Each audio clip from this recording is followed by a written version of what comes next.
True transformation begins when attention turns inward and responsibility for one inner life is fully accepted. This idea sounds simple, yet it demands a profound shift in attitude.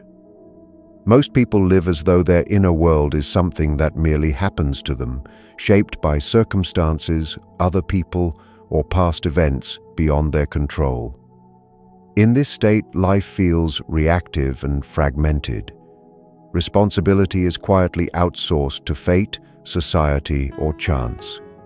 Turning inward means recognizing that thoughts, emotions, and impulses are not random intrusions, but expressions of one inner structure. Accepting responsibility does not mean blaming oneself for everything. It means acknowledging participation. When a person realizes that their responses are shaped by inner patterns, they regain agency. Life stops being something that happens to them and becomes something they consciously engage with. This inward turn requires honesty more than intensity. It is not about constant self-analysis or emotional dramatization. Rather, it is a steady willingness to observe oneself without distortion. Many avoid this because self-observation exposes contradictions between who one believes they are and how they actually live. Yet it is precisely here that transformation begins. When attention is brought to recurring reactions, defensive habits, and emotional triggers, these patterns lose their unconscious grip. Responsibility means saying, "This reaction is mine," even if its origins lie in the past. From that moment, change becomes possible. Without this acceptance, growth remains superficial, limited to behavioral adjustments that collapse under pressure.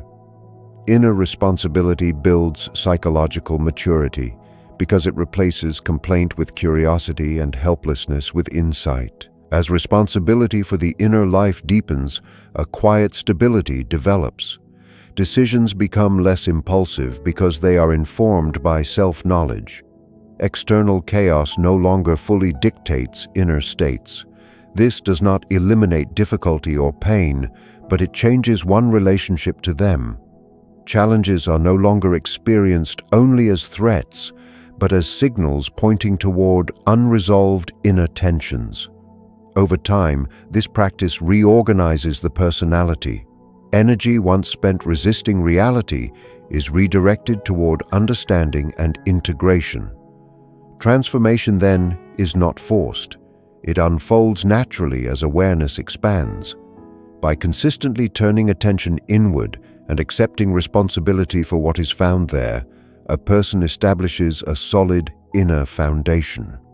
From this foundation, meaningful and lasting change can emerge, not as an ideal to chase, but as a lived psychological reality. To become deeply invested in oneself is often misunderstood as self-absorption, yet the two are fundamentally different.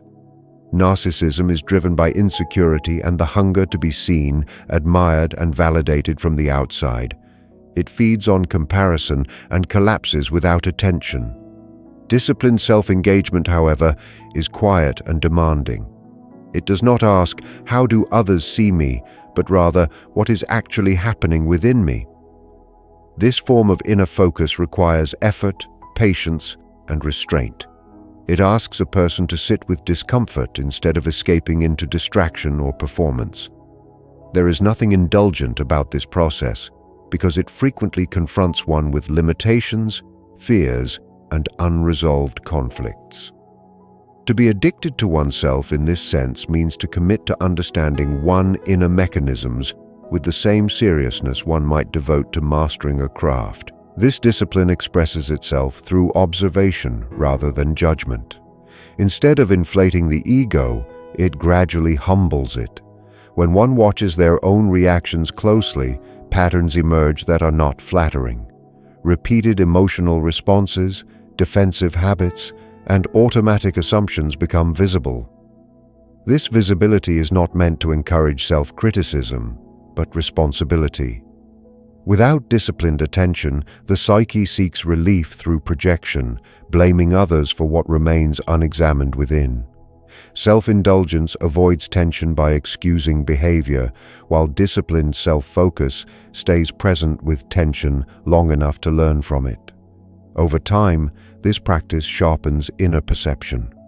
One begins to distinguish between genuine needs and compensatory desires, between values and impulses. This clarity strengthens character because actions increasingly arise from understanding rather than compulsion. As this disciplined relationship with oneself deepens, life becomes less scattered. Energy that was once drained by unconscious repetition is reclaimed. The individual no longer needs constant stimulation or affirmation because their attention is anchored inward. This does not lead to isolation. Instead, it creates healthier engagement with others. Relationships improve because expectations are clearer and projections diminish. One listens more accurately and reacts less defensively. Paradoxically, by becoming more deeply engaged with oneself, a person becomes more available to the world. This is the essential difference between self-indulgence and inner discipline. One weakens the personality through avoidance, the other strengthens it through awareness. To be addicted to oneself in this way is to practice inner responsibility daily, allowing depth to replace noise and understanding to replace illusion. The unconscious shapes outer reality until it is consciously recognized and integrated. This principle explains why people often feel trapped in repeating situations despite sincere efforts to change their circumstances. What remains unseen within does not disappear. It expresses itself indirectly through choices, relationships, and emotional reactions. When inner conflicts are ignored, they seek expression in the external world, often disguised as bad luck or the fault of others. A person may believe they are freely choosing their path, while in truth they are being quietly guided by unresolved fears, unmet needs, and inherited patterns. Recognition is the first interruption of this cycle. To notice recurring themes in one life is to encounter the language of the unconscious. This encounter is not mystical or dramatic, it is practical and grounded. It begins with observing where one repeatedly feels powerless, overly emotional, or compulsively drawn. These moments are not failures, but invitations to awareness. Conscious recognition alone, however, is not enough. Integration requires engagement rather than resistance. When an unconscious element is brought into awareness, there is often an urge to reject it, justify it, or eliminate it quickly. Integration takes a different approach. It asks what role this inner force has played and what it seeks to express. Fear, anger, or insecurity are not enemies to be destroyed, but energies that have been distorted through neglect. When they are listened to without judgment, they begin to transform. This does not mean acting them out, but understanding their message and placing them in conscious relationship with one's values. As this process unfolds, inner fragmentation decreases. The personality becomes less divided against itself. Decisions are no longer driven by hidden pressures, but informed by a fuller awareness of one inner landscape. Integration restores balance by allowing previously excluded parts of the psyche to participate constructively in life. As integration deepens, the outer world begins to respond differently. Situations that once repeated lose their emotional charge.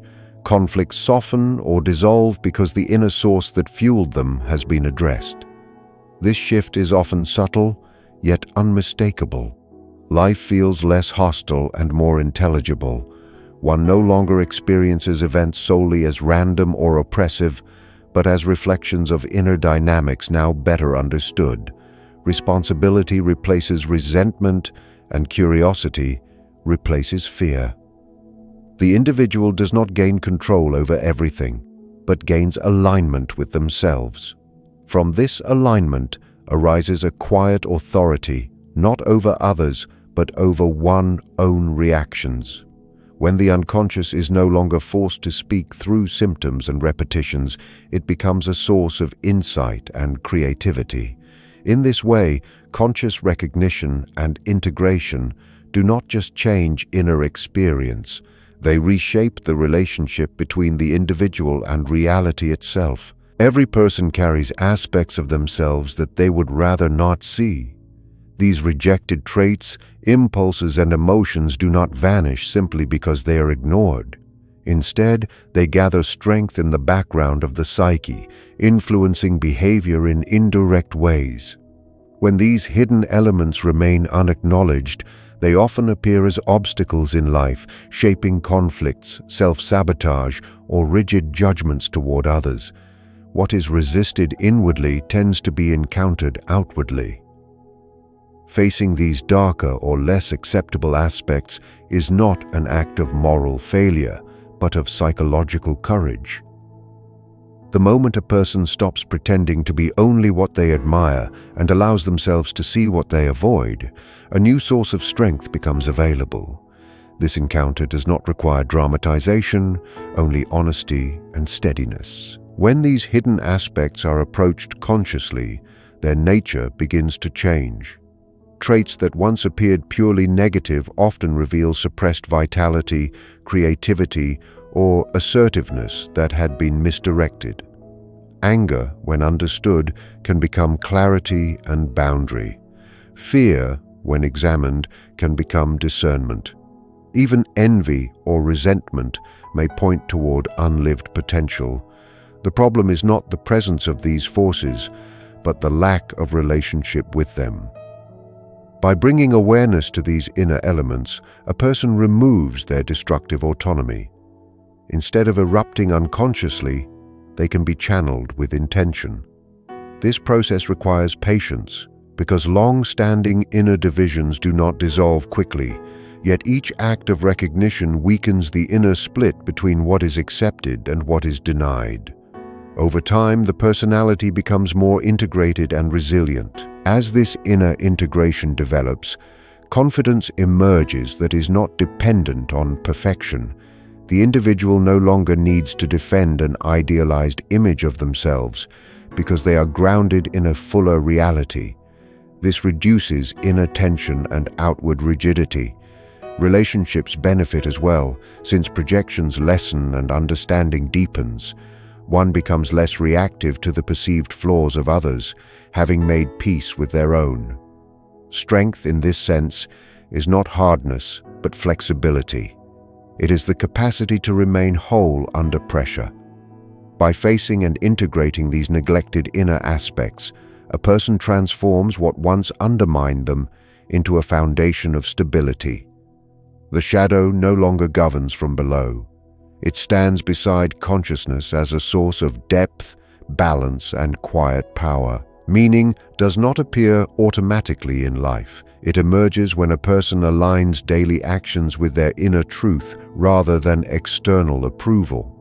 Many people live guided by expectations they did not consciously choose. They follow paths shaped by praise, fear of rejection, or inherited definitions of success. While such paths may bring temporary comfort, they often leave a quiet sense of emptiness. This emptiness is not a flaw in the individual, but a signal of misalignment. Inner truth is not an abstract idea. It is revealed through recurring interests, values, and the kind of effort that feels honest rather than forced. When actions contradict this inner orientation, tension builds. Over time, this tension expresses itself as dissatisfaction or loss of motivation. Recognizing this gap is the first step toward meaning, because it invites a person to question not what is impressive, but what is authentic. Aligning action with inner truth requires courage, because it often involves disappointing others or stepping away from familiar rewards. External approval is immediate and visible, while inner alignment is subtle and initially uncertain. Yet when a person begins to act in accordance with what they genuinely value, a different form of satisfaction arises. Even difficult work becomes tolerable when it feels necessary and self-chosen. This does not mean life becomes easier, but it becomes coherent. Choices start to reinforce rather than contradict one another. The individual no longer feels divided between who they are and what they do. This coherence generates meaning because it allows effort to accumulate rather than cancel itself out. Energy once spent maintaining appearances is redirected toward purposeful engagement. The sense of direction that emerges is not rigid, but grounded, allowing for adaptation without loss of identity. As this alignment stabilizes, meaning deepens through lived experience rather than belief. One does not need constant validation when actions feel internally justified. Failure becomes instructive instead of humiliating because it is measured against personal standards rather than public opinion. Success also changes in character. It is no longer defined solely by recognition, but by integrity. Over time, this orientation reshapes how a person relates to time, work, and relationships. Life feels less like a performance and more like a dialogue between inner intention and outer reality. Meaning, then, is not something to be discovered once and held permanently. It is continuously generated through the honest alignment of action and inner truth. When this alignment is sustained, life gains depth, and even ordinary moments carry a sense of purpose rooted in psychological authenticity. Psychological wholeness is not achieved by favoring one part of the self while neglecting others. It emerges when reason, emotion, instinct, and imagination are brought into conscious relationship. Many people over-identify with a single mode of being. Some rely almost exclusively on rational thinking, suppressing feeling and intuition. Others are driven by emotion without reflection or by instinct without awareness. This imbalance creates inner tension and outer confusion. Each function of the psyche carries its own intelligence, and when one dominates, the personality becomes rigid or unstable. Wholeness begins with recognizing these inner divisions, not as defects, but as signs of incomplete development. Awareness allows these aspects to be seen as complementary rather than competing forces within the same inner system. Reason provides structure and clarity, but without emotion it becomes cold and disconnected from human reality. Emotion brings meaning and value, yet without reason it can overwhelm judgment. Instinct grounds the individual in vitality and survival, but without guidance, it may lead to impulsive behavior. Imagination opens pathways to insight and creativity, yet without balance, it can detach a person from practical life. Integration does not mean equal expression at all times, but conscious cooperation. The individual learns when to think, when to feel, when to act, and when to reflect symbolically. This cooperation reduces inner conflict, because decisions are no longer made by one part of the psyche in isolation. Instead, choices emerge from an inner dialogue that considers multiple dimensions of experience. As these elements become integrated, the personality gains flexibility and depth. Life situations are met with a fuller response rather than a habitual reaction. A challenge is not approached only intellectually, but also emotionally and intuitively. This creates a sense of inner alignment, where actions feel supported from within rather than forced. Over time, this integration strengthens resilience. The individual is less easily destabilized because no single inner function carries the entire burden of adaptation. Wholeness in this sense is not perfection, but balance. It allows a person to remain grounded in reality while open to growth. By uniting reason, emotion, instinct, and imagination, the individual becomes more fully present in life.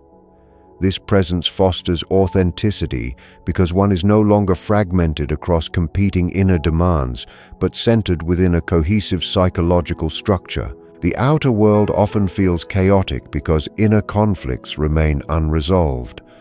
When values, desires, and fears pull in different directions, life reflects this disorder through unstable relationships, inconsistent decisions, and repeated obstacles.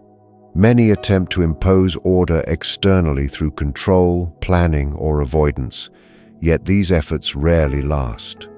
True reorganization begins inwardly, where conflicting motivations are clarified and reconciled. When a person understands what truly matters to them, choices become simpler, even if they are not easy. Inner clarity reduces the need for constant correction because actions are guided by a coherent set of values rather than momentary pressure. As this inner alignment strengthens, the external environment begins to mirror it in subtle but tangible ways. Resolving inner conflict does not mean eliminating doubt or contradiction entirely. It means bringing opposing tendencies into conscious dialogue. A person may feel torn between security and growth, belonging and independence, duty and desire. When these tensions remain unconscious, they generate anxiety and impulsive behavior. When they are acknowledged, they can be negotiated. The individual learns to make compromises that honor multiple inner needs rather than sacrificing one entirely. This negotiation fosters psychological maturity. Instead of swinging between extremes, life takes on a steadier rhythm. Decisions carry less regret because they are made with awareness of their costs and benefits. This internal resolution reduces projection, as the individual no longer seeks external enemies to explain inner discomfort. As inner conflicts settle, the outer world responds with increased stability. Relationships improve because communication becomes clearer and less reactive. Work becomes more effective because effort is focused rather than scattered. Even unexpected challenges are met with greater composure because the individual is not internally divided. This does not guarantee success or ease, but it creates a sense of order that persists through change. The world feels less hostile and more manageable, not because it has changed, but because the person has. When values are clarified and inner conflicts addressed, life organizes itself around this new center. The individual becomes a point of stability within their environment. In this way, resolving inner conflict is not a private achievement alone. It reshapes how one moves through the world, allowing coherence to replace chaos and intention to replace reaction. The process of becoming fully oneself does not unfold quickly, nor does it offer a final destination where effort ends. It is a lifelong movement that asks for sustained courage, patience, and moral integrity. Many approach personal growth as a task to be completed, expecting clarity and confidence to arrive and remain permanently. In reality, development unfolds in stages, each revealing new challenges as well as new capacities. Courage is required because each stage demands the surrender of familiar identities. What once felt secure may no longer be sufficient. Letting go of outdated self-images can feel like loss, even when growth is taking place. Without courage, a person clings to what is known and stagnates, mistaking comfort for stability. Patience becomes essential because inner change does not follow the speed of intention. Insight may arise quickly, but integration takes time. Old habits resist replacement, and inner contradictions do not resolve through force.